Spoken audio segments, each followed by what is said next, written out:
R Kiran Babu കൂടി political ഡെസ്കിൽ നിന്ന് ചേരുകയാണ്. കിരൺ, ദ ഇലക്ഷൻ ചാനലിൽ അടക്കം നമ്മൾ അയോധ്യയുടെ രാഷ്ട്രീയം, അതിനുള്ള സ്വാധീനമടക്കം ചർച്ച ചെയ്യപ്പെട്ടതാണ്. ഇതാ പ്രാൺ പ്രതിഷ്ഠ പൂർത്തിയായിരിക്കുന്നു. അതിന്റെ മുഖ്യ യജമാനൻ എന്ന നിലയിൽ പ്രധാനമന്ത്രി നരേന്ദ്രമോദി തന്നെയാണ് ആ ചടങ്ങുകൾക്ക് നേതൃത്വം നൽകുകയും ചെയ്തത്.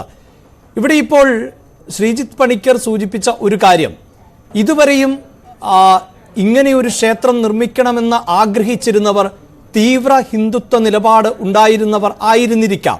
ഇന്നലെ പ്രധാനമന്ത്രി തന്നെ കർസേവകരെ എടുത്ത് ഓർമ്മിക്കുകയും ചെയ്തു പ്രസംഗത്തിൽ. പക്ഷേ അതിനുശേഷം അയോധ്യ എന്നത് ഈ തീവ്ര ഹിന്ദുത്വ നിലപാടുകൾക്കപ്പുറത്തുള്ള സാധാരണക്കാരായ ഹൈന്ദവ വിശ്വാസികൾക്ക് പോലും പ്രാപ്യമാകുന്ന ഒന്നായി മാറുന്നു എന്നുള്ളതാണ്. അതാണ് ഒരുപക്ഷെ കിരൺ കുറച്ചുകൂടി വ്യക്തമായി പറഞ്ഞാൽ, ഇന്ന് ഞാൻ ഡ്യൂട്ടിക്ക് വന്നതിന് ശേഷം നമ്മുടെ ഒരു സഹപ്രവർത്തക, അതായത് ഓഡിയോ ഡിപ്പാർട്ട്മെന്റിൽ ജോലി ചെയ്യുന്ന സഹപ്രവർത്തക പറഞ്ഞത് അവരുടെ അച്ഛനും അമ്മയും അവിടെ പോകാൻ പ്ലാൻ ചെയ്യുന്നു എന്നുള്ളതാണ്. അവരുടെ രാഷ്ട്രീയം ഇടതുപക്ഷ രാഷ്ട്രീയമാണ്. അപ്പോൾ ഇതാണ് യഥാർത്ഥത്തിൽ ഏറ്റവും പ്രധാനപ്പെട്ട കണ്ടന്റ് എന്നത്. കേരളത്തിലെ ഇടതുപക്ഷ രാഷ്ട്രീയത്തോടൊപ്പം നടക്കുന്ന ഒരു കുടുംബം ആഗ്രഹിക്കുന്നു അയോധ്യയിൽ പോകാൻ. അത് വിശ്വാസം മാത്രമല്ല, അവരെ സ്വാധീനിക്കാൻ BJPക്കും സാധിക്കാം, മോദിക്കും സാധിക്കാം.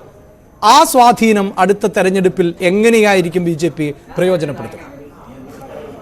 അഭിലാഷ് പറഞ്ഞതിന് ഒരു ചെറിയ അർത്ഥത്തിൽ പറഞ്ഞാൽ, ഒരാൾ പോകാൻ ആഗ്രഹിക്കുന്നത് വിശ്വാസം കൊണ്ട് പോകാൻ, വലിയൊരു കെട്ടിടമാണ്, അത് കാണാൻ വേണ്ടി പോകാം. അങ്ങനെ പല പല കാരണങ്ങൾ കൊണ്ട് ഇന്ത്യയിൽ അങ്ങനെ പ്രധാനപ്പെട്ട ഇത്തരം ക്ഷേത്രങ്ങളിലോ അല്ലെങ്കിൽ അത്തരം ആരാധനാലയങ്ങളിലോ അത്തരം സ്ഥലങ്ങളിലും എല്ലാം പോകുന്ന എല്ലാവരും വിശ്വാസികൾ ഒന്നുമല്ല, വിശ്വാസികളല്ലാത്തവരും ഒക്കെ പോകാറുണ്ട്. അത് മറ്റൊരു വിഷയം, അതവിടെ ഇരിക്കട്ടെ. പക്ഷെ അതിനൊക്കെ അപ്പുറത്തേക്ക് നേരത്തെ ശ്രീജിത്ത് പണിക്കർ അടക്കം പറഞ്ഞതുപോലെ ഈ അയോധ്യയിൽ പള്ളി പൊളിക്കുന്ന സ്ഥലത്ത് തന്നെ അമ്പലം പണിയണം എന്ന് ആഗ്രഹിച്ചിരുന്ന ഒരു തീവ്ര ഹിന്ദു മതവിശ്വാസികൾ ഉണ്ടായിരുന്നു. ആ സമയത്തെല്ലാം തന്നെ ഈ പള്ളി പൊളിച്ചതിനെതിരെ ഒരു മഹാഭൂരിപക്ഷം വരുന്ന അല്ലെങ്കിൽ ഹിന്ദു മതവിശ്വാസികളിൽ നല്ലൊരു ശതമാനം വരുന്നവർക്ക് ക്ഷേത്രം പണിയുന്നതിനോട് എതിർപ്പില്ല, പക്ഷേ പള്ളി പൊളിച്ചല്ല ക്ഷേത്രം പണിയേണ്ടത് എന്ന തരത്തിൽ കരുതപ്പെടുന്ന ഒരു വലിയ കൂട്ടം മനുഷ്യരുണ്ടായിരുന്നു. പക്ഷേ അവരുടെയൊക്കെ ഇടയിലേക്ക് ഇപ്പോൾ ആ പള്ളി പൊളിച്ചു എന്നുള്ള ആ അതിനെ പൂർണ്ണമായി മാറ്റി നിർത്തുകയും ഇതൊരു ക്ഷേത്രം നിർമ്മിതിയാണ്, ഇതിനെ പോസിറ്റീവായി മാത്രം കാണുക എന്നൊരു അജണ്ട മുന്നോട്ട് വെക്കാൻ ഇപ്പോൾ നരേന്ദ്രമോദിക്കായാലും കേന്ദ്ര സർക്കാരിനായാലും അല്ലെങ്കിൽ BJPക്കായാലും കൃത്യമായി കഴിഞ്ഞിരിക്കുന്നു എന്നുള്ളതാണ്.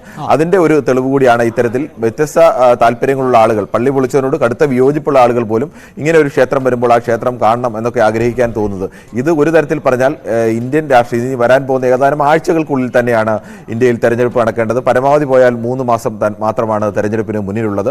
അത്തരം ഒരു ഘട്ടത്തിൽ ഇതുവരെയും മറ്റ് പ്രതിപക്ഷ പാർട്ടികളെല്ലാം ഉയർത്തിയ പ്രധാനപ്പെട്ട മുദ്രാവാക്യങ്ങൾ, പ്രധാനപ്പെട്ട അജണ്ടകൾ, ഈ സർക്കാരിനെതിരെ ഉയർന്ന വ്യത്യസ്തമായ ആരോപണങ്ങൾ, അവർ മുന്നോട്ട് വെച്ച ജാതി സെൻസസ് അടക്കമുള്ള നിരവധി അജണ്ടകൾ, ഇതെല്ലാം അപ്രസക്തമാക്കിക്കൊണ്ട് ഒരൊറ്റ വിഷയത്തിലേക്ക്, ഒരൊറ്റ അജണ്ടയിലേക്ക് ഈ 2024 ലോക്സഭാ തെരഞ്ഞെടുപ്പിനെ എത്തിക്കുവാൻ കേന്ദ്ര സർക്കാരിനും BJPക്കും കഴിഞ്ഞു എന്നുള്ളിടത്താണ് ഇതിൻ്റെ ഏറ്റവും വലിയ രാഷ്ട്രീയ പ്രാധാന്യം. പ്രതിപക്ഷ പാർട്ടികളെ സംബന്ധിച്ച് ഇനി വരുന്ന ഏറ്റവും വലിയ വെല്ലുവിളി എന്ന് പറയുന്നത് ഈ അയോധ്യ രാമക്ഷേത്ര നിർമ്മാണത്തെ പള്ളി പൊളിച്ചതിനെ എതിർക്കുന്നത് പോലെ അത്ര എളുപ്പത്തിൽ എതിർക്കാൻ കഴിയുന്നോ അല്ലെങ്കിൽ ഇന്ത്യയിലെ മഹാഭൂരിപക്ഷം ജനങ്ങളെ ആ തരത്തിൽ പറഞ്ഞു ബോധ്യപ്പെടുത്താൻ കഴിയുന്ന ഒന്നല്ല ഒരു ക്ഷേത്ര നിർമ്മാണം എന്ന് പറയുന്നത്.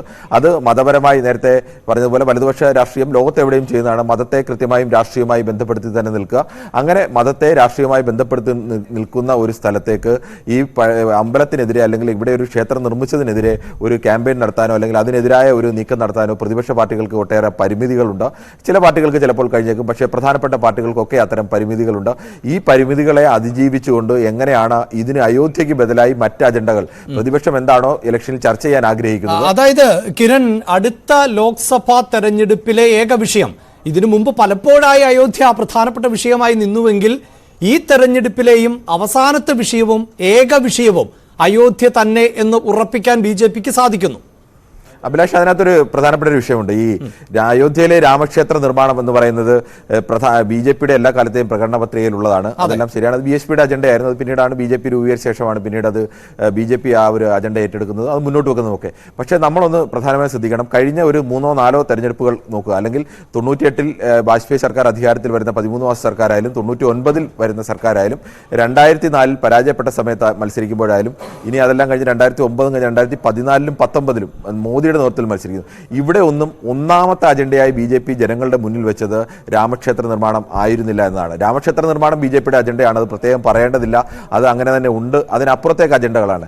കഴിഞ്ഞ മോദി വന്നപ്പോൾ ആദ്യം വെക്കുന്നത് എന്താണ്? UPA സർക്കാരിനെതിരെ 10 വർഷം ഭരിച്ച മൻമോഹൻ സിംഗ് സർക്കാരിനെതിരെയുള്ള അഴിമതി ആരോപണങ്ങൾ. അവിടെ ഗവേണൻസ് പാടെ തകർന്നു നിൽക്കുന്നു, സർക്കാരിന്റെ കെടുകാര്യസ്ഥത. അങ്ങനെ ഒരു ഗുഡ് ഗവേണൻസ് ഈ രാജ്യത്ത് സാധ്യമാക്കാൻ വേണ്ടി നരേന്ദ്രമോദി എന്ന ഒരു പ്രധാനപ്പെട്ട നേതാവ് വരുന്നു. അതോടൊപ്പം തന്നെ കരുത്തനായ, മൻമോഹൻ സിംഗിനെ പോലെ ദുർബലനായ ഒരു നേതാവല്ല, കരുത്തനായ ഒരു നേതാവാണ് എന്നുള്ള പ്രതിച്ഛായ കൊണ്ടുവരുന്നു. UPA സർക്കാരിനെതിരെയുള്ള ഈ വലിയ അഴിമതി ആരോപണങ്ങളെല്ലാം, 2G സ്പെക്ട്രം അടക്കമുള്ള അഴിമതി ആരോപണങ്ങളെല്ലാം വലിയ ചർച്ചയാക്കുന്നു. ഇന്ത്യയിൽ അണ്ണാ ഹസാരെയുടെ നേതൃത്വത്തിൽ നടന്ന വലിയ അഴിമതി വിരുദ്ധ സമരങ്ങൾ, അതോടൊപ്പം തന്നെ ഡൽഹിയിൽ നടന്ന ഈ സ്ത്രീകളുടെ സംരക്ഷണമല്ല സുരക്ഷയ്ക്ക് വേണ്ടിയുള്ള സമരങ്ങൾ, ഇത്തരം കാര്യങ്ങളെല്ലാം വളരെ കൃത്യമായി ഉപയോഗിച്ചുകൊണ്ടാണ് 2014 നരേന്ദ്രമോദി അധികാരത്തിലേറുന്നത്. അവിടെയും ഒന്നാമത്തെ അജണ്ട, ഞങ്ങൾ ജയിച്ചാൽ, ഞങ്ങൾ എല്ലായിടത്തും ഇലക്ഷൻ പ്രചരണത്തിൽ അവർ പറഞ്ഞിരുന്നത് ഞങ്ങൾ ജയിച്ചാൽ അയോധ്യയിൽ രാമക്ഷേത്രം നിർമ്മിക്കുമെന്നല്ല. അത് ഓൾറെഡി അവിടെ അണ്ടർസ്റ്റുഡ് ആണ്. അത് BJPക്ക് അങ്ങനെയുള്ള വോട്ട് കിട്ടിക്കൊണ്ടേയിരിക്കും. അതിനപ്പുറത്തേക്കുള്ള അജണ്ടകൾ 2019 അത് തന്നെയാണ്. അവിടെയാണ് കിരൺ എന്റെ സംശയവും. അതായത് കിരൺ സൂചിപ്പിക്കുന്ന പോലെ മറ്റു വിഷയങ്ങൾ നിരവധിയായി ഉയർത്തിക്കാണിക്കാൻ BJPക്ക് സാധിച്ചിരുന്നു. ഇതിപ്പോൾ തുടർച്ചയായ 10 വർഷം ഭരണത്തിൽ ഇരിക്കുന്ന ഒരു സർക്കാർ ആണ് ഇനിയും തെരഞ്ഞെടുപ്പിന് നേരിടാൻ പോകുന്നത് എന്നുള്ളതാണ്. സ്വാഭാവികമായും ഇന്ത്യൻ രാഷ്ട്രീയത്തിൽ പലപ്പോഴും ഈ സർക്കാർ വിരുദ്ധ നിലപാടുകൾ അല്ലെങ്കിൽ അങ്ങനെയുള്ള തരംഗമൊക്കെ ഉണ്ടാകാറുണ്ട്. അതിനൊന്നുമുള്ള ഒരു സാധ്യതയും ഇപ്പോൾ നമുക്ക് കാണാൻ സാധിക്കില്ല. ഇതിപ്പോൾ ഒരു മേജർ വിഷയമാക്കി കൊണ്ടുവരുമ്പോൾ ഹൈന്ദവ വോട്ടുകളെ കൂടുതലായി അടുപ്പിക്കാൻ BJPക്ക്, അത് ഹിന്ദി ഹൃദയ ഭൂമിയിൽ മാത്രമല്ല, പ്രത്യേകിച്ച് ദക്ഷിണേന്ത്യൻ ഉത്തരേന്ത്യൻ സംസ്ഥാനങ്ങളിലെല്ലാം പര്യടനം ഇനി തുടരാൻ പോവുകയാണ് BJP. അപ്പോൾ പ്രധാനപ്പെട്ട അജണ്ട ആയിരുന്നില്ല രാമക്ഷേത്രം എന്ന് പറയുമ്പോൾ ഇത്തവണ അത് പ്രധാനപ്പെട്ട അജണ്ടയാക്കി മാറ്റുമ്പോൾ അത് ഏത് തരത്തിലായിരിക്കും? BJPക്ക് ഗുണകരമാകുമോ ദോഷമാകുമോ? അഭിലാഷ്, അത് തന്നെയാണ് അഭിലാഷ് പറഞ്ഞാണ് പ്രധാനം. ഇത്ര കാലവും രാമക്ഷേത്ര നിർമ്മാണം എന്നത് BJPയുടെ അജണ്ടയാണ്. പക്ഷേ അവർ തെരഞ്ഞെടുപ്പ് വരുമ്പോൾ ഒന്നാമതായി വെക്കുന്ന അജണ്ട അതായിരുന്നില്ല. അതിന് പകരമായി ഈ പറഞ്ഞതുപോലെ UPA സർക്കാരിന്റെ കാലത്തിന് ശേഷമാണെങ്കിൽ അഴിമതി അടക്കമുള്ള കെടുകാര്യസ്ഥത, പിന്നീട് ഗുഡ് ഗവേണൻസിന്റെ വരുന്നു. 2019 തന്നെ രാജ്യസുരക്ഷ അടക്കമുള്ള സർജിക്കൽ സ്ട്രൈക്കും ഒക്കെ വരുന്നു.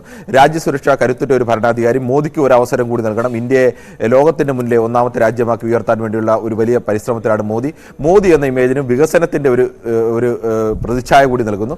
സ്വാഭാവികമായും ഇന്ത്യയിലെ ഈ തരത്തിലേക്കുള്ള ജാതി മത ചിന്തകൾക്ക് അതീതമായി ചിന്തിക്കുന്നവരോ അല്ലെങ്കിൽ ഇത്തരം ഈ വലതുപക്ഷ രാഷ്ട്രീയത്തോട് എതിർപ്പുള്ളവർ പോലും രാജ്യത്ത് വികസനം നടക്കുന്നുണ്ടോ, ആ വികസനത്തിന് മോദി തുടരണം എന്നുള്ളൊരു മുദ്രാവാക്യമാണ് പ്രധാനമായും മുന്നോട്ട് വെച്ചിരുന്നത്.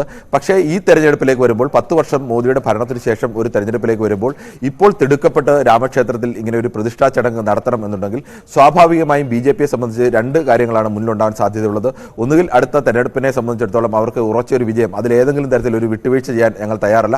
അതുകൊണ്ട് കയ്യിലുള്ള ആവനാഴിയിലെ ഏറ്റവും ശക്തമായ ആയുധം അത് തന്നെ അവർ ഉപയോഗിക്കുന്നു. അത് അല്ല എന്നുണ്ടെങ്കിൽ ഒരു വലിയ ഭൂരിപക്ഷത്തോടുകൂടി ഒറ്റയ്ക്ക് ഭരണഘടനാ ഭേദഗതി അടക്കം നടത്താൻ കഴിയുന്ന, അല്ലെങ്കിൽ BJPക്ക് ഒറ്റയ്ക്ക് രാജ്യത്ത് തീരുമാനങ്ങൾ എടുക്കാൻ കഴിയുന്ന ഒരു തരത്തിലേക്ക് BJPക്ക് മാറണം. അത്തരത്തിലേക്ക് ഒരു വിജയം വേണം.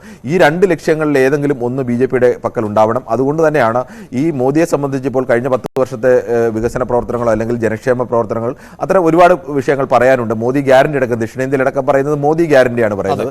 അത്തരം വിഷയങ്ങളൊക്കെ പറയുമ്പോൾ അതിനു മേലേക്ക് ഇങ്ങനെ ഒരു രാമക്ഷേത്ര നിർമ്മാണം പൂർത്തിയാവാത്ത ഒരു രാമക്ഷേത്രത്തിൽ ഒരു പ്രതിഷ്ഠ നടത്തുന്നു. ആ പ്രതിഷ്ഠയെ സമീപകാല ഇന്ത്യ കണ്ടതിൽ വെച്ച് ഏറ്റവും വലിയ രാഷ്ട്രീയ ഉത്സവമാക്കി മാറ്റുന്നു. അതിനെ കൃത്യമായും തന്നെ BJPയുടെ രാഷ്ട്രീയ ഒരു വേദിയാക്കി തന്നെ, അല്ലെങ്കിൽ നരേന്ദ്രമോദിയെ, രാമനെ എങ്ങനെയാണോ അയോധ്യയിലേക്ക് രാമനെ സ്വീകരിച്ചത് എന്നുള്ളത് ആ രാമായണത്തിലെ കഥകളുടെ അതേ മട്ടിൽ തന്നെ നരേന്ദ്രമോദിയെ രാമന്റെ ഒരു പ്രതിരൂപമായി അവതരിപ്പിച്ചുകൊണ്ട് ആ തരത്തിലേക്ക് BJP മാറുന്നുണ്ട്. അത് തന്നെയാണ് BJPയെ സംബന്ധിച്ച് നമ്മൾ നേരത്തെ പറഞ്ഞതുപോലെ, ഒന്നുകിൽ അങ്ങനെ ഒരു തെരഞ്ഞെടുപ്പ് വിജയത്തിൽ അവർക്ക് ആശങ്കയുണ്ട്, അല്ലെങ്കിൽ അവർക്ക് ഇപ്പോൾ ലഭിച്ച സീറ്റുകൾ പോരാ, അതിനപ്പുറത്തേക്കുള്ള സീറ്റുകളിലേക്ക് 140 കോടി ജനങ്ങളുടെ മറ്റെല്ലാ വിഷയങ്ങൾക്കും മുകളിലായിട്ടാണോ ഈ പ്രാൺ പ്രതിഷ്ഠ BJP നടത്തിയത് എന്നുള്ളതാണ് പരിശോധിക്കേണ്ടത്. വളരെ പെട്ടെന്ന് തിരികെ എത്താം ഇടവേളയ്ക്ക് ശേഷം.